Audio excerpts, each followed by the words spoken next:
et à tous, chers amis taurois et tauroises, qui nous rejoignez pour cette 3e édition de votre émission mensuelle TV Le Thor, en extérieur pour la première fois. Nous sommes aujourd'hui à la Bugadière, c'est un lavoir qui se trouve proche de la Sorgue et en face de l'îlot Camus.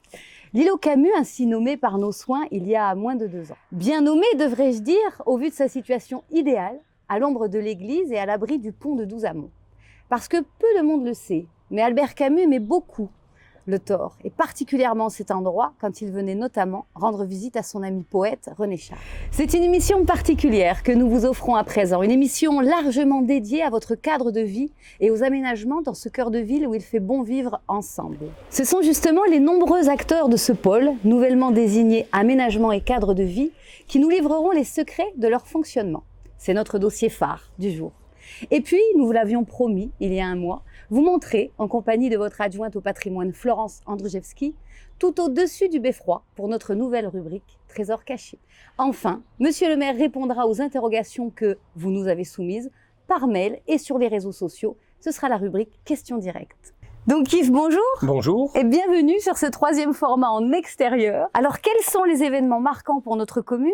Que pouvons-nous dire de ce qui s'est passé depuis un mois déjà? Alors, tout d'abord, en démarrant cette 3e émission, je rappelle, mais tout le monde le sait, que nous avons perdu l'une des nôtres, donc Élise Pereira, conseillère municipale, élue 2 fois, en 2014 et en 2020, qui nous a accompagnés tout au long de ce mandat et quelques mois, et qui malheureusement nous a quittés il y a une dizaine de jours, après une vie très dévouée au service des autres, notamment au sein du CCAS, où elle a été administratrice, au sein de l'association Le Thor Tous Ensemble pour Tous, où elle a exercé pendant plus de 10 ans, et puis au sein d'Ambiance Tauroise, où elle a amené son dynamisme. Donc c'est vraiment avec beaucoup de tristesse et d'affection que je voulais la saluer en ouvrant cette émission. Merci Yves pour ces quelques mots et nous pensons très fort à elle. Alors, depuis notre dernière émission, TV Le Thor, la France et donc la commune du Thor sont passés en confinement numéro 3. Nous avons donc adapté le fonctionnement des services municipaux afin de respecter au maximum les gestes barrières. Chaque fois que cela était possible, nous avons mis les services en télétravail tout en gardant comme principe absolu le maintien des services destinés au public. Les standards téléphoniques restent pleinement ouverts, les rendez-vous sont pris, ils sont organisés et le fonctionnement de la mairie, d'une façon générale, reste identique. Le message est bien celui de respecter strictement les consignes sanitaires. Nous avons encore collectivement des efforts à faire de façon à ce que la sortie de cette crise puisse être réalisée. Et c'est la vaccination qui nous permettra la sortie de cette crise. Je me suis fait vacciner récemment, n'hésitez pas à vous faire vacciner. C'est grâce au vaccin que nous pourrons nous en sortir. Quelques nouvelles de notre commune? Oui, alors d'abord, quelques bonnes nouvelles. Bon. Lors du dernier conseil municipal, qui s'est tenu fin mars, nous avons voté un maintien des taux d'imposition. Et donc, je rappelle que les taux d'imposition sont restés sans aucune augmentation depuis 2017, c'est-à-dire depuis 5 ans. Puis, nous avons exonéré pour 2021 les droits de terrasse pour tous les commerçants utilisant les terrasses communales, et ceci de façon à prendre en compte vraiment leurs difficultés dues au Covid. Ce même conseil municipal a voté les subventions de fonctionnement aux différentes associations tauroises, donc 8 dans le domaine sportif et 7 dans le domaine de la culture et de l'animation. C'était des subventions de fonctionnement. Et puis nous avons voté 7 subventions pour des associations sportives qui sont des subventions d'action. Nous l'avions annoncé très clairement, je pense que vous vous en rappelez, que notre commune reste totalement investie pour accompagner les associations malgré la crise sanitaire qui est en cours. Donc un soutien financier, mais également moral, avec l'investissement et l'accompagnement de tous nos agents et des élus qui sont sur le terrain. Enfin, lors du dernier conseil municipal, nous avons validé et entériné le bail que la commune va passer avec le cabinet 7 sur 7. Ce sont les médecins qui vont venir exercer sur la commune du Thor. Je rappelle simplement que la commune a investi de façon assez significative, mais aussi avec des subventions, pour la création de cette maison médicale. Et nous passons un bail avec ces médecins Nous offrons 1 an de loyer de façon à pouvoir être attractifs, les attirer, et la durée du bail sera de 12 ans. Très bientôt, nous pourrons vous donner la date exacte de l'ouverture, mais on vous le fera savoir. Lors de la prochaine émission, nous vous rendrons compte du prochain conseil municipal, qui traitera d'ailleurs aussi de subventions aux associations et des aspects financiers de la commune. Et puis, nous accueillerons Michel Di Nicola, qui est nouvelle élue municipale et qui se verra confier des missions liées à la dynamique et à l'animation cœur de ville avec Christian Royer et avec un appui au patrimoine avec Florence Andrzejewski. Et enfin, je souhaitais vous tenir informé de 2 dossiers qui nous tiennent à cœur et ça y est, qui démarrent. Donc je pense que c'est bien que les Taurois soient informés dès le démarrage. Le premier traite de la création du nouveau boludrome et cette création est sur les rails. En effet, cette année, dans le courant 2021, la commune va arrêter les grandes orientations de la création de ce nouvel espace qui est situé sur le terrain Grange-Vieille, route de Velleron. Donc les réflexions sur le choix de type de terrain, la couverture, les annexes, la dimension du terrain, etc. Ces choix se feront en étroite collaboration avec le club de boules, l'Union bouliste tauroise, au sein d'un comité de pilotage qui va être créé à cet effet. Tout l'enjeu pour la commune est de construire un nouvel équipement qui réponde à leurs besoins, mais qui soit dans les capacités financières de la commune. Mais nous y arriverons, car de part et d'autre, il y aura beaucoup de bonne volonté. Alors un second dossier majeur a démarré ce mois-ci. Il m'est apparu important de le faire savoir. Il s'agit de l'acquisition d'une maison qui est située à l'angle de la rue de la République et de l'impasse des Églantines. Il s'agit d'un beau bâtiment d'environ 300 mètres carrés au sol, qui est sur 3 niveaux et qui était dans un état totalement désaffecté depuis de très nombreuses années. Ce bâtiment va être acquis et restauré par la société publique locale, qui est une société dans laquelle nous sommes actionnaires. 6 appartements seront restaurés au 1er et au 2e étage. Et enfin, le rez-de-chaussée sera totalement refait pour des activités de commerce. Nous estimons que ce dossier est majeur, car il ouvre un cycle d'une future redynamisation du commerce et de l'habitat au cœur de ville. Et notre élu référent sur ce dossier est Christian Royer, qui sera accompagné aussi par M. Michel Di Nicola, entre autres, et nous le retrouverons tout à l'heure dans notre gros reportage. Exactement. Très bien. Alors, on ne peut pas passer sous silence la catastrophe qui a été vécue par le monde agricole dans notre commune, mais dans un sens beaucoup plus large aussi, avec un gel important qui a été enregistré mi-avril. Les arboriculteurs ont vu leur verger totalement ravagé en quelques heures. La commune se mobilise afin de les accompagner dans leur déclaration de perte de récolte et nous restons totalement solidaires de leurs difficultés et resterons leurs intermédiaires pour toutes les démarches qui leur permettront, nous l'espérons, de faire reconnaître leurs demandes légitimes. Salut à mes amis agriculteurs. Alors Valérie, tu l'as dit tout à l'heure, la une de notre émission va être consacrée d'une façon large aux services techniques. Bon, services techniques et aux travaux et tout ce qui mène. Et donc à cette occasion, permets-moi de les saluer très cordialement et de les remercier chaleureusement pour l'activité qu'ils ont maintenue et qui maintiennent toujours malgré les difficultés liées au Covid. Merci Yves pour toutes ces informations et nous te retrouvons tout à l'heure pour les questions directes. Intéressons-nous maintenant au pôle aménagement et cadre de vie dirigé par Serge David que nous retrouvons aux côtés de John Brouet, adjoint à l'urbanisme. Bonjour Serge, bienvenue. Donc quelles sont les principales missions de votre pôle ? Donc, je me nomme Serge David, je suis agent territorial en mairie du Thor depuis l'été 92 et j'ai en charge la direction du pôle aménagement et cadre de vie. Bon, ce pôle assez complet rassemble une trentaine de collaborateurs répartis essentiellement sur 2 sites, l'hôtel de ville et le centre technique municipal situé chemin des Moulins. Donc, au centre technique municipal sont rassemblés 25 agents environ sous la houlette de Thierry Tabonnet, le responsable. Il coordonne plusieurs services qui contribuent chaque jour à l'entretien du cadre de vie de tous les Thaurois, la gestion des bâtiments communaux, les espaces verts, les parcs et jardins, les cimetières, les terrains de sport, la propreté de tous les espaces publics, la voirie et toute la logistique des manifestations festives et culturelles. À l'hôtel de ville, c'est plutôt le siège du pôle où nous accueillons le public, où se trouve mon bureau. J'y coordonne plusieurs services interdépendants les uns des autres. Le premier service est celui de l'urbanisme et de l'environnement. Son chef de service est Natacha Cotineau. Elle supervise tout l'aspect réglementaire de l'environnement, de l'urbanisme, des règles sanitaires. La prospective du plan local d'urbanisme, le PLU, plan local d'urbanisme, et diverses autres missions comme les commissions de sécurité pour les établissements recevant du public, les périls et toutes les missions relatives au logement. Donc 2 agents lui sont rattachés au service urbanisme.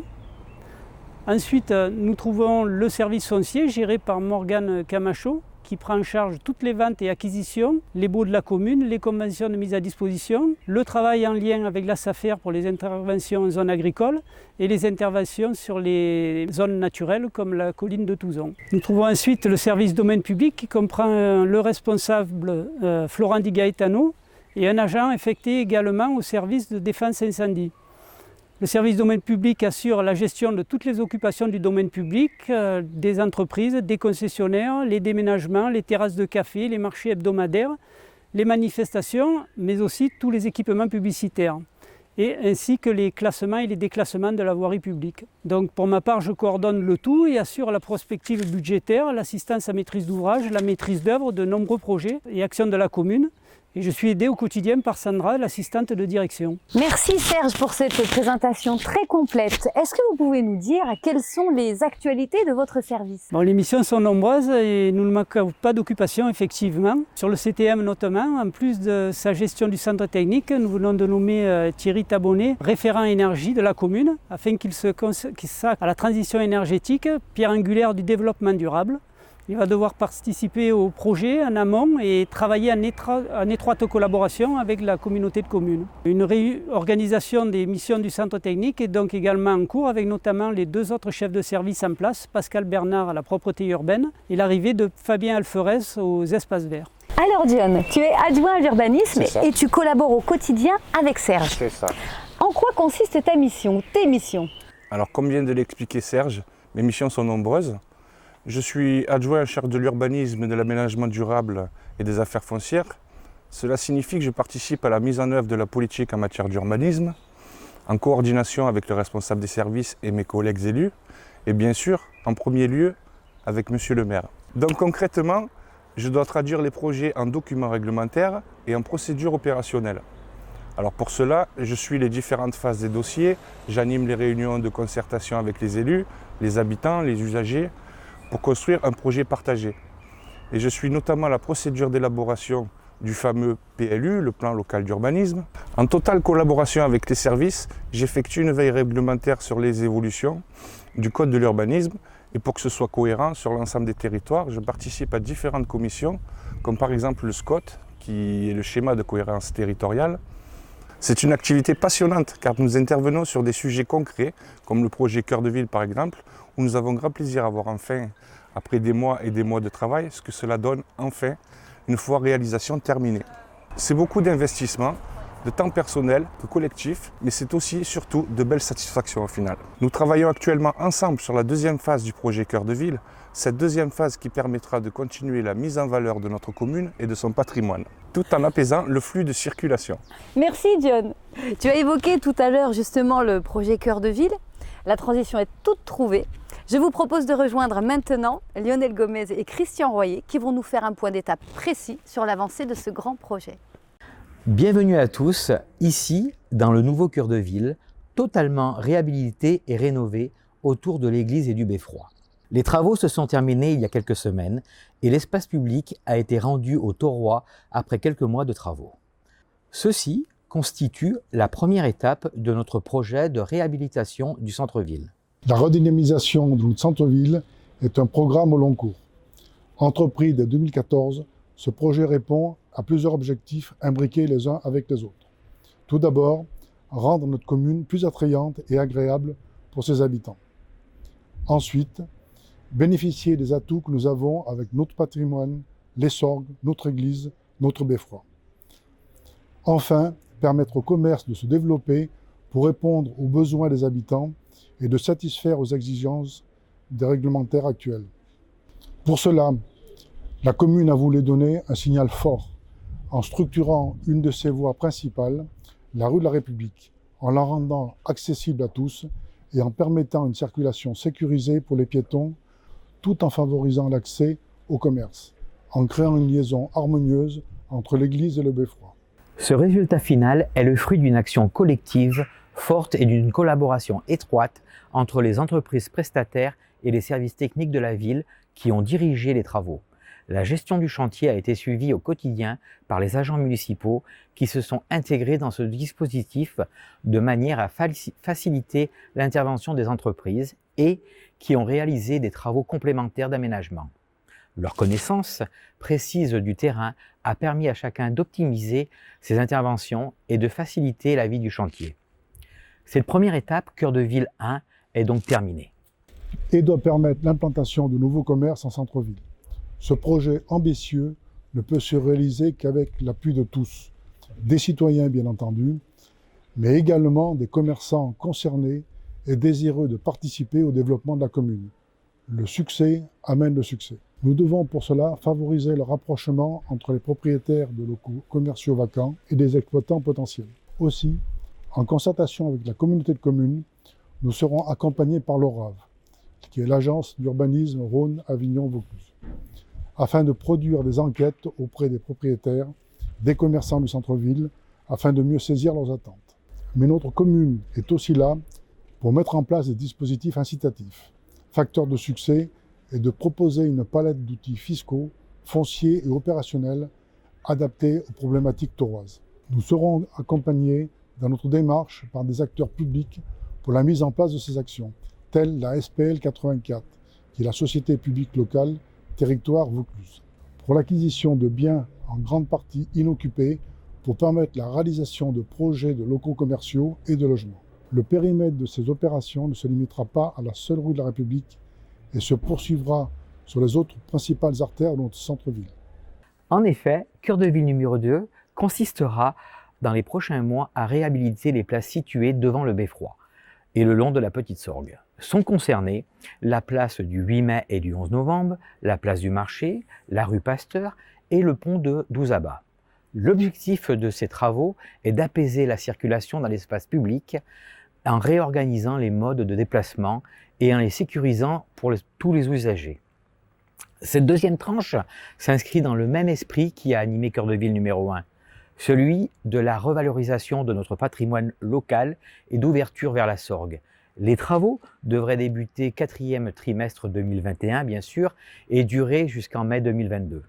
Alors Serge, si j'ai bien compris, il y a encore quelques mois bien chargés avec cette phase 2 de projet Cœur de Ville. Oui, en effet, je souhaite préciser que, comme vient de le dire Lionel Gomez, chaque service du pôle aménagement et cadre de vie intervient à sa manière dans ce projet Cœur de Ville, des travaux préparatoires aux aménagements finaux et à l'entretien ensuite, donc à chaque étape. Tous nos services interviennent aux côtés de la maîtrise d'œuvre et des entreprises prestataires. Merci Serge, merci John pour toutes ces informations.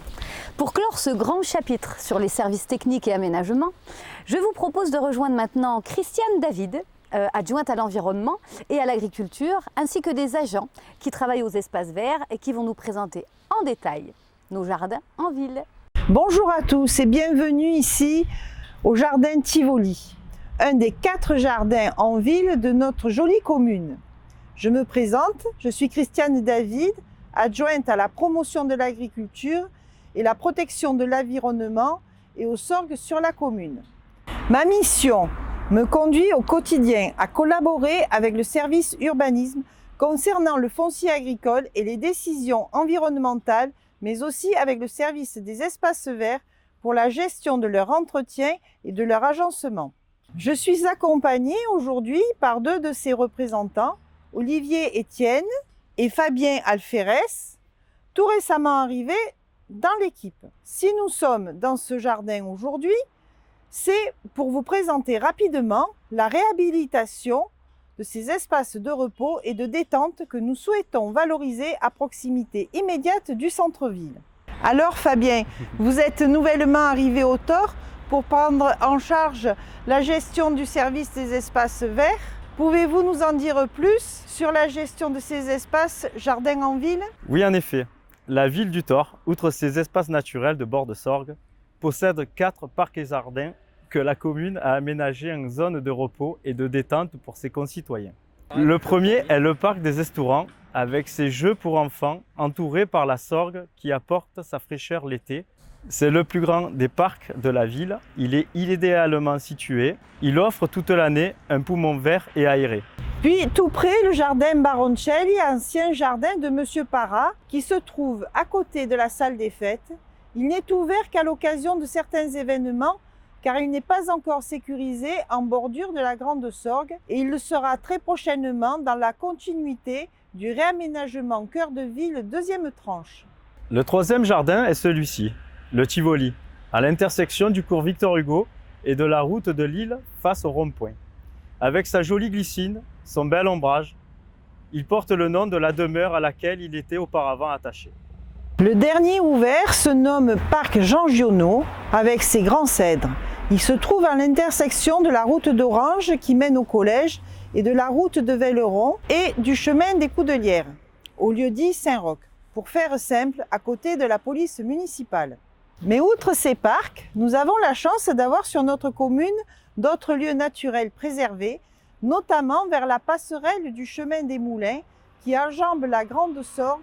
Ces espaces bénéficient d'une protection spécifique grâce à une charte créée par la communauté des communes pour la préservation des milieux naturels. Olivier, je vous propose que nous allions ensemble maintenant dans le cœur de ville pour nous expliquer votre mission. Oui, avec plaisir, allons-y.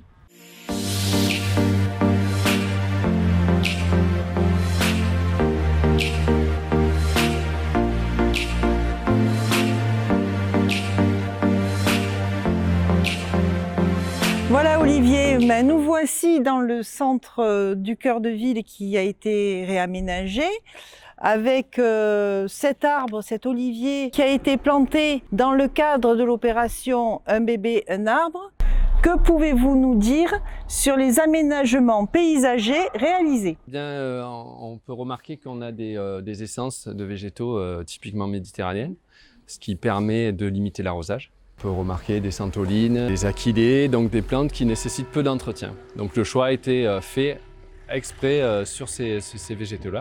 Vous pouvez en remarquer aussi des treilles. Celle-là qui est la plus remarquable, mais il y en a d'autres aussi, qui ont été implantées volontairement et pour l'esthétique notamment, mais évidemment avec l'accord des riverains.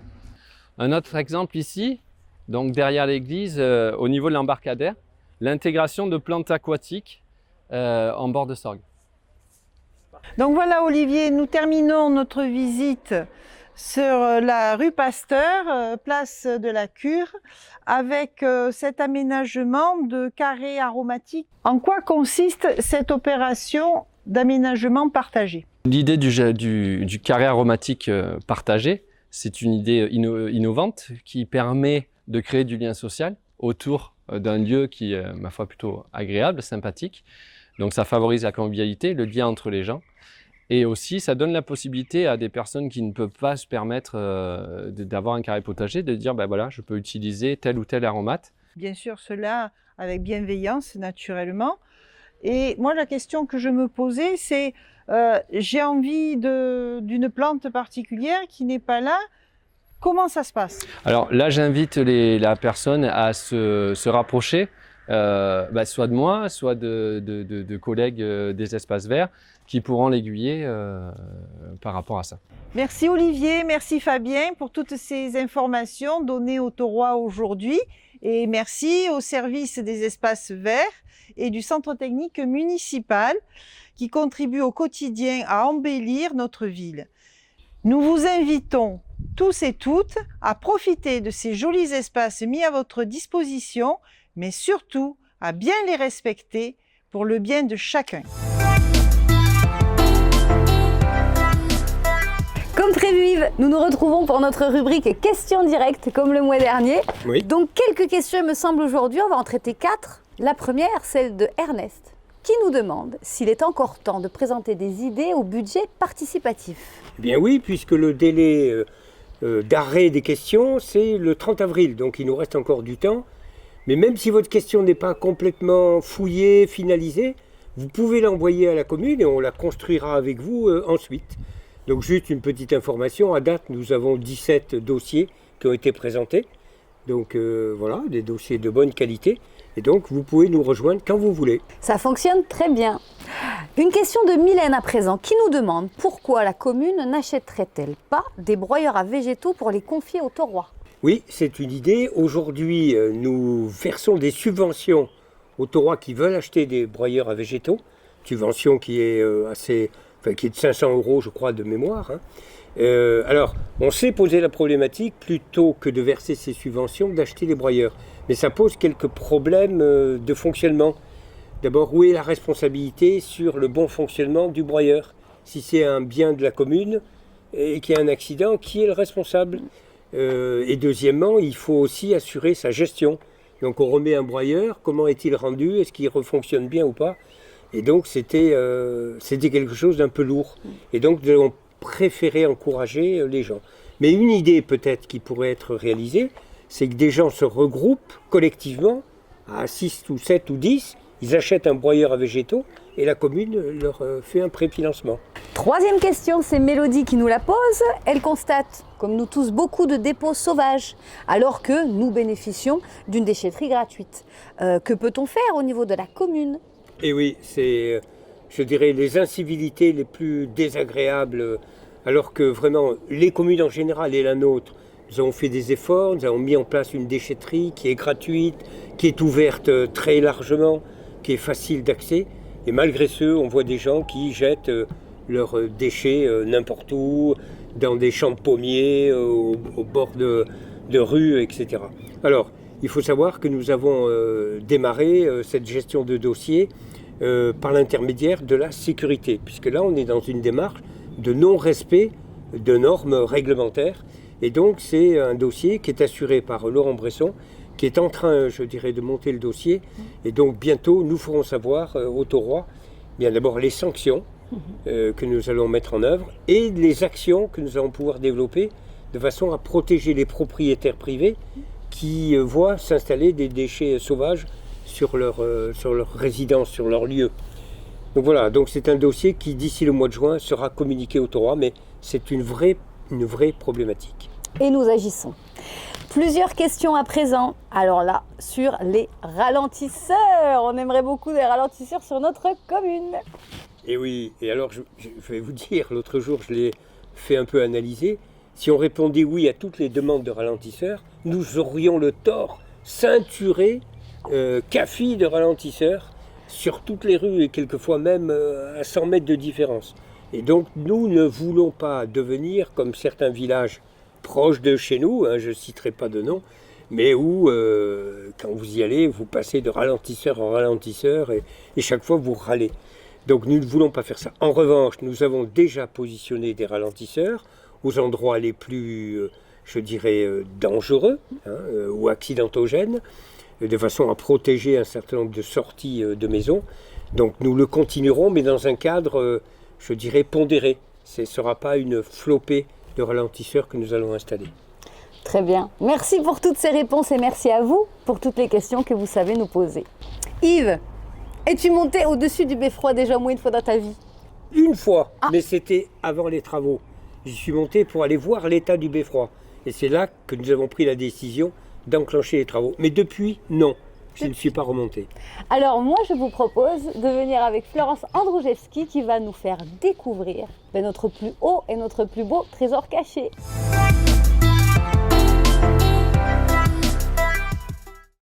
Je vous l'avais promis lors de notre dernière rencontre. Il serait peut-être bien qu'en ces temps de contraintes et de pandémie, on réussisse à s'évader un petit peu, à partir quelques instants en dehors de notre quotidien. Et pour cela, pas besoin de réserver un billet, un petit clic suffit pour voyager au bout de la rue, à la découverte de notre jolie ville et de ses petits secrets. Ouvrir une porte, regarder ce qu'il se passe derrière, et tout d'un coup, un peu comme au théâtre, passer derrière le décor.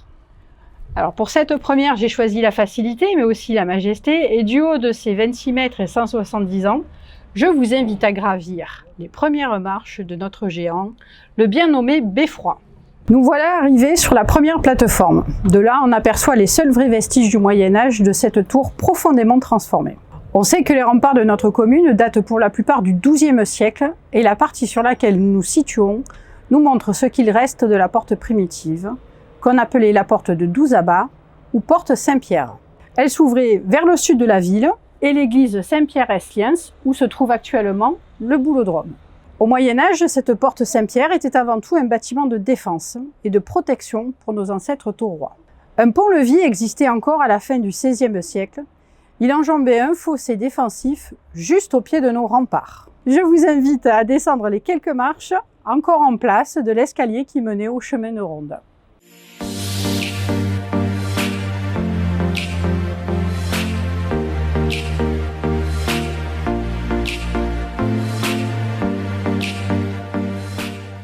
Alors nous voilà maintenant à l'intérieur. Il ne reste pratiquement rien de la tour du XIIe, mais on découvre ici le travail de M. Deveau, un maçon taurois choisi par le conseil municipal en 1844 pour transformer le vieil édifice en belle tour de l'horloge. Mais au fait, pourquoi une tour de l'horloge? Un témoin de la révolution industrielle, diront certains. Certes, notre village a voulu adopter les progrès techniques, mais pas seulement, car le Thore avait depuis longtemps une horloge. Depuis 1419 exactement, mais elle était installée sur l'église. Et au XIXe siècle, un esprit d'ouverture et de tolérance souhaite marquer son indépendance vis-à-vis de la religion catholique, qui rappelle encore trop, par certains côtés, l'ancien régime, celui de la monarchie. On revendique une certaine liberté. En résumé, on ne veut plus de l'église pour savoir l'heure. Et notre tour de l'horloge sera là pour afficher l'heure républicaine. Et l'horloge que l'on fait installer à l'époque par Gaudibert, un horloger avignonnais, nous vient du Jura, une très grande région française, connue pour son savoir-faire en la matière. Lors de son installation, l'horloge est moderne. Elle a 2 cadrans, l'un au sud, l'autre au nord, et entre les deux, un mécanisme fragile, une tige métallique qui traverse la tour et permet de synchroniser l'affichage de l'heure, mais chaque fois que l'on monte dans la tour, comme la tige est mal positionnée, on la touche et on dérègle l'heure, ce qui exaspère nos aïeux. Car à cette époque, l'horloge rythme la vie de la commune et surtout, elle permet de prendre le train à l'heure. Même pendant la Seconde Guerre mondiale, on entend parler de l'horloge, car la tour sert de guet pour le détachement des occupants allemands. Une mitrailleuse lourde est installée à son sommet et plusieurs fois par jour, les soldats allemands en montant ou en descendant font bouger l'axe de l'horloge et changent l'heure. Le maire de l'époque est même obligé de faire un courrier au chef du peloton pour lui demander de veiller à ne pas dérégler le mécanisme. Nos archives ont conservé ce courrier, mais pas la réponse. Allez, passons au dernier niveau de la tour et allons admirer le point de vue. Nous voilà perchés à 26 mètres dans le campanile qui porte la cloche que nous apercevons. Elle pèse 850 kg, elle sonne toutes les demi-heures. Mais elle est orpheline de la sirène qui trôna pendant 80 ans à côté d'elle et qui sonnait tous les jours à midi, au contraire de toutes les sirènes de France qui sonnent tous les premiers mercredis de chaque mois. Certains d'entre vous s'en souviennent très certainement, son hurlement puissant empêchait toute conversation pendant quelques minutes.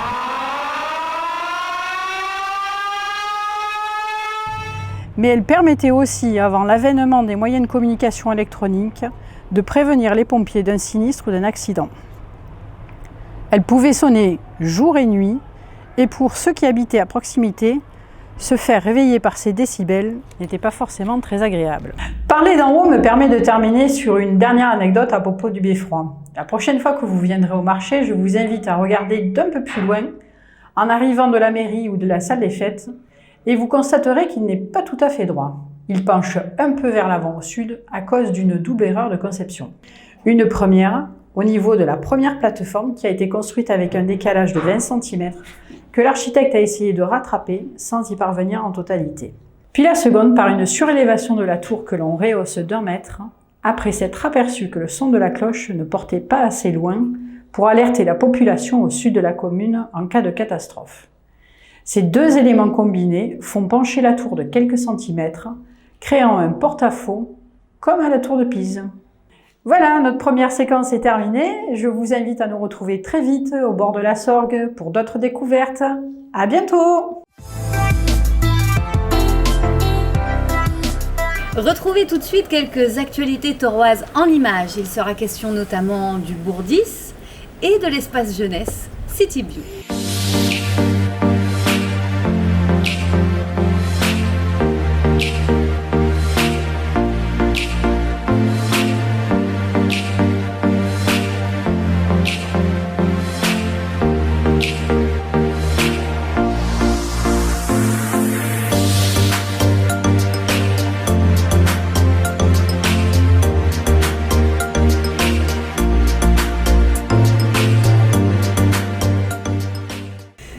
à vous tous, chers amis téléspectateurs, pour votre fidélité, votre soutien et vos réactions.